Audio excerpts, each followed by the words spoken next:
The difference between someone who uses AI and someone who gets 10 times the results from AI is not better prompts.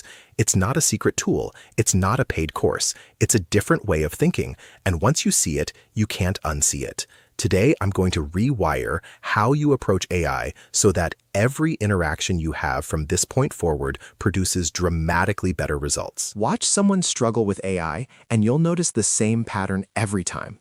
They open ChatGPT, type a vague question, get a vague answer, get frustrated, and conclude that AI isn't as useful as everyone says.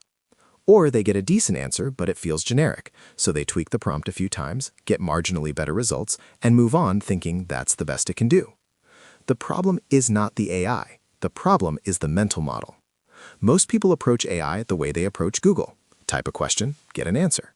But AI is not a search engine. It's a thinking partner. And the way you work with a thinking partner is fundamentally different from the way you search for information.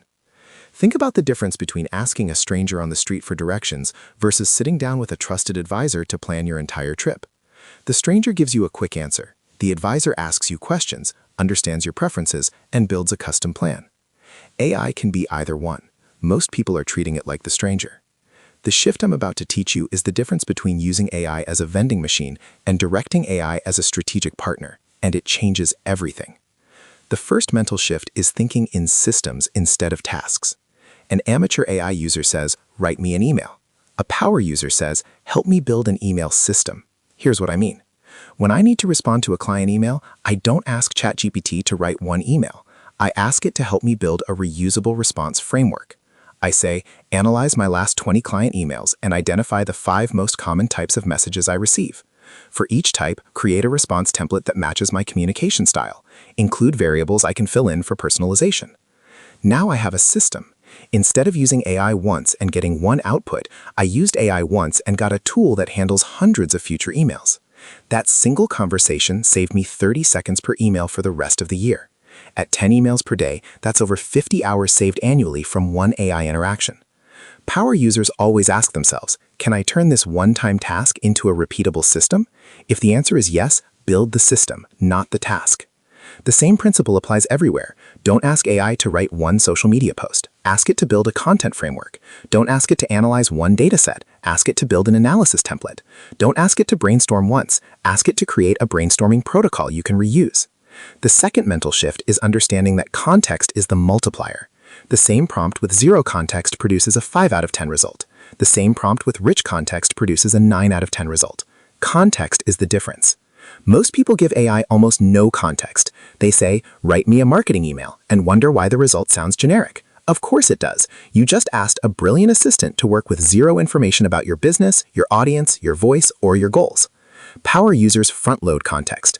Before asking for anything, they tell AI who they are, who their audience is, what tone they want, what constraints exist, and what a great result looks like. They provide examples of previous work they loved. They share relevant data and background. I keep what I call a context library in Notion. It has my brand voice guide, my audience personas, my communication style examples, my business goals, and my content themes. Before any significant AI interaction, I paste the relevant context from this library into the conversation. It takes 30 seconds and the output quality jumps dramatically. Here's a practical example. Without context, write a LinkedIn post about AI productivity. Result, generic. Could be from anyone. Specific, authentic, strategic, and actually sounds like something I'd post. The context is 90% of the work. The prompt just points AI in the right direction. The third mental shift is iterating instead of regenerating. When most people don't like an AI output, they do one of 2 things. They hit regenerate, hoping for a better random result, or they give up and write it themselves. Both are wrong. Power users treat every AI output as a first draft and then direct the revision. They say things like, "This is good, but the tone is too formal. Make it more conversational." Or, "Keep the structure, but replace the generic examples with examples specific to freelance designers." Or, "The opening is weak. Give me 5 alternative hooks that create more urgency." This is how you'd work with a human writer. You wouldn't fire them after the first draft. You'd give feedback and let them revise. AI works exactly the same way, and it's actually better at incorporating feedback than most humans because it doesn't get defensive and it remembers every piece of direction you've given in the conversation. The typical power user conversation goes 4 to 6 rounds. First round, broad direction and context. Second round, refine the structure and approach. Third round, dial in the tone and specifics. Fourth round, polish and finalize. Each round, the output gets exponentially better because AI is incorporating all your accumulated feedback. If you're stopping after one prompt, you're only getting about 20% of what AI can actually deliver. The fourth and most important mental shift is using AI to think, not just to produce. Most people use AI as an output machine. Give it a task, get a deliverable. But the highest value use of AI is as a thinking partner that helps you make better decisions. When I'm stuck on a business problem, I don't ask AI for the answer. I ask it to help me think through the problem. I'll say, I'm trying to decide between launching a course or a community. Here are the pros and cons I see. What am I missing? What questions should I be asking that I haven't considered? What would you recommend and why? AI becomes a sparring partner. It challenges your assumptions, identifies blind spots, and suggests angles you haven't considered. It doesn't replace your judgment, it sharpens it. The best business decisions I've made this year all started with an AI thinking session. Not because AI made the decisions for me, but because the conversation forced me to articulate my reasoning, examine my assumptions, and consider alternatives I would have missed on my own. Here's the framework I use. Before any significant decision, I open a new conversation and walk through 4 questions with AI. What are the possible outcomes of each option? What am I optimizing for? What would I need to believe for each option to be the right choice? And what's the reversibility of each decision? This turns a 20-minute gut feeling decision into a 10-minute structured analysis that's dramatically more likely to be correct. You're not outsourcing your thinking, you're upgrading it. Here's your homework.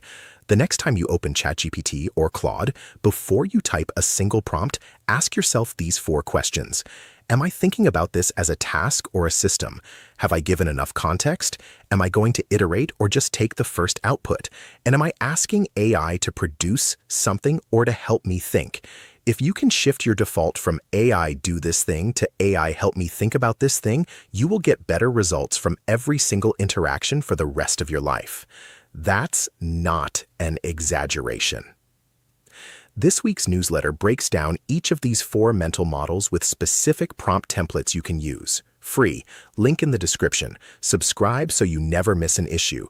Tell me in the comments, Aichen taning sir, Aichen sawi, Kaichen kominar, Atu how ending Aich. Aichen harch mental model was the biggest shift for you. I read every comment. Subscribe for more, and I'll see you next Tuesday.